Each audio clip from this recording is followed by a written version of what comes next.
السلام علیکم ورحمۃ اللہ وبرکاتہ۔ رمضان کے آخری عشرے میں مسنون اعتکاف۔ یوں تو اعتکاف نفلی درجے کا بھی ہوتا ہے، جس کے لیے کسی مہینے، تاریخ اور وقت کی کوئی قید نہیں، بلکہ جب بھی اور جتنی دیر چاہیں کیا جا سکتا ہے۔ لیکن رمضان کے مہینے میں اعتکاف سنت ہے، اور وہ رمضان کے آخری مکمل عشرے کا اعتکاف ہے۔ حضرت عائشہ رضی اللہ عنہا سے روایت ہے کہ نبی کریم صلی اللہ علیہ وسلم رمضان کے آخری عشرے کا اعتکاف فرمایا کرتے تھے، یہاں تک کہ اللہ تعالیٰ نے آپ کا وصال فرما دیا، پھر آپ کے بعد آپ کی ازواج محترات اعتکاف کرتی تھیں۔ حضرت عائشہ اور حضرت ابو ہریرہ رضی اللہ عنہما سے روایت ہے کہ نبی کریم صلی اللہ علیہ وسلم رمضان کے آخری عشرے کا اعتکاف فرمایا کرتے تھے، یہاں تک کہ اللہ تعالیٰ نے آپ کی روح قبض فرما لی۔ حضرت عبداللہ بن عمر رضی اللہ عنہما سے روایت ہے کہ رسول اللہ صلی اللہ علیہ وسلم رمضان کے آخری عشرے کا اعتکاف فرمایا کرتے تھے۔ ان حدیث سے معلوم ہوا کہ آپ صلی اللہ علیہ وسلم کا معمول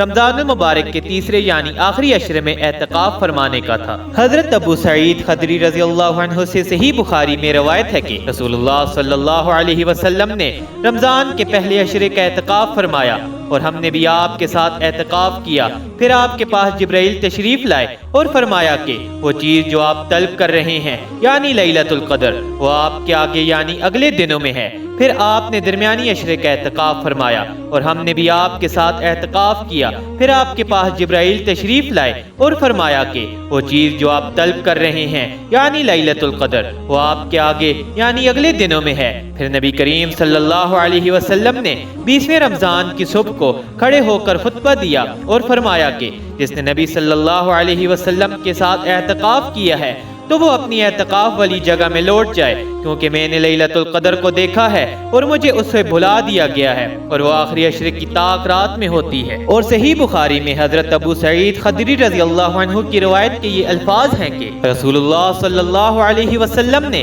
رمضان کے پہلے عشرے کا اعتکاف فرمایا، پھر ترکی خیمہ میں درمیان کے عشرے کا اعتکاف فرمایا۔ اس خیمے کے دروازے پر ایک چٹائی لگی ہوئی تھی، آپ نے اپنے ہاتھ سے وہ چٹائی ہٹائی اور خیمے کے ایک کونے میں کر دی۔ پھر آپ نے سر نکالا اور لوگوں سے کلام فرمایا تو لوگ آپ کے قریب آ گئے۔ تب آپ نے فرمایا میں نے لیلۃ القدر کو تلاش کرنے کے لیے پہلے عشرے کا اعتکاف کیا، پھر اسی مقصد سے دوسرے عشرے کا اعتکاف کیا۔ پھر میرے پاس اللہ تعالی کی طرف سے یہ پیغام آیا کہ لیلۃ القدر آخری عشرے میں ہے، لہٰذا تم لوگوں میں سے جو شخص اعتکاف کرنا چاہے تو وہ آخری عشرے کا اعتکاف کرے۔ پھر لوگوں نے آپ کے ساتھ اعتکاف کیا۔ حضرت ام سلمہ رضی اللہ عنہا سے روایت ہے کہ نبی کریم صلی اللہ علیہ وسلم نے پہلے سال رمضان کے پہلے عشرے کا اعتکاف فرمایا، پھر درمیانی عشرے کا اعتکاف فرمایا، پھر آخری عشرے کا اعتکاف فرمایا، اور پھر فرمایا کہ میں نے اس آخری عشرے کی مخصوص رات میں لیلۃ القدر کو دیکھا تھا، پھر مجھ سے وہ بھلا دی گئی۔ اس کے بعد رسول اللہ صلی اللہ علیہ وسلم ہمیشہ وفات تک آخری عشرے کا اعتکاف فرماتے رہے۔ حضرت ابو سعید خدری رضی اللہ عنہ کی بعض روایات میں یہ وضاحت بھی پائی جاتی ہے کہ آپ صلی اللہ علیہ وسلم نے تیسرے عشرے کا اعتکاف 20 رمضان کا دن گزار کر 21ویں رات سے شروع فرمایا، اور شرعی اعتبار سے رات اگلے دن کی تابع ہوتی ہے۔ اس حیثیت سے رمضان کا 20واں دن گزرنے کے بعد آنے والی رات آخری عشرے کی رات کہلاتی ہے، جس کے پیش نظر قحقائے کرام نے فرمایا کہ آخری عشرے کی مسنون اعتکاف کا وقت رمضان کی 21ویں رات ہے، یعنی 20 رمضان کا سورج غروب ہونے پر شروع ہو جاتا ہے۔ گزشتہ احادیث سے معلوم ہوا کہ آپ صلی اللہ علیہ وسلم نے ابتدا میں لیلۃ القدر کی تلاش کے لیے رمضان کے پہلے اور دوسرے عشرے کا اعتکاف کیا تھا۔ پھر آپ کو جب یہ بتلایا گیا کہ لیلۃ القدر آخری عشرے میں ہے تو آپ نے آخری عشرے کا اعتکاف فرمایا، اور دیگر احادیث سے یہ معلوم ہو چکا کہ آپ صلی اللہ علیہ وسلم اپنے وصال مبارک تک آخری عشرے کا اعتکاف فرماتے رہے،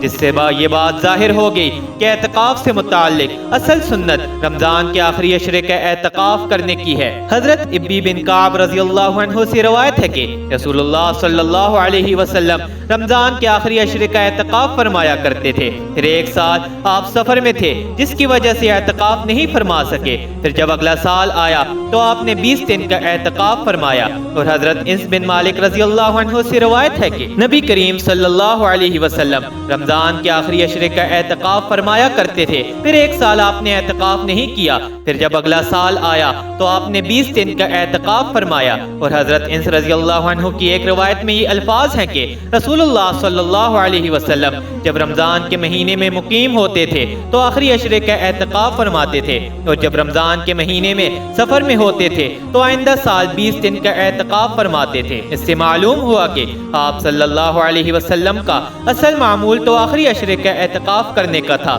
لیکن اگر آپ کسی رمضان کو سفر میں ہوتے جس کی وجہ سے آپ کو رمضان المبارک میں اعتکاف کا موقع نہ ملتا تو آپ اگلے سال کے اعتکاف کے ساتھ گزشتہ سال کے 10 دنوں کا اعتکاف کو بھی شامل فرما لیتے تھے۔ حضرت عائشہ رضی اللہ عنہا کی بعض روایات میں بھی یہ ہے کہ ایک مرتبہ آپ نے کسی عذر سے رمضان میں اعتکاف نہیں کیا تو پھر آپ نے اس کے بدلے میں شوال کے مہینے میں 10 دن کا اعتکاف فرمایا۔ یہ آپ صلی اللہ علیہ وسلم کے اعتکاف کے شوق اور جذبے کا عالم تھا کہ آپ خود رمضان کے اعتکاف کو نہیں چھوڑتے تھے، اور اگر کبھی چھوٹ جاتا تھا تو اس کی جگہ اگلے رمضان میں یا دوسرے دنوں میں فرماتے تھے۔ اللہ پاک ہمیں رمضان المبارک کے انوار و برکات نصیب فرمائے اور صحیح معنوں میں عبادت کرنے کی توفیق عطا فرمائے، آمین یا رب العالمین۔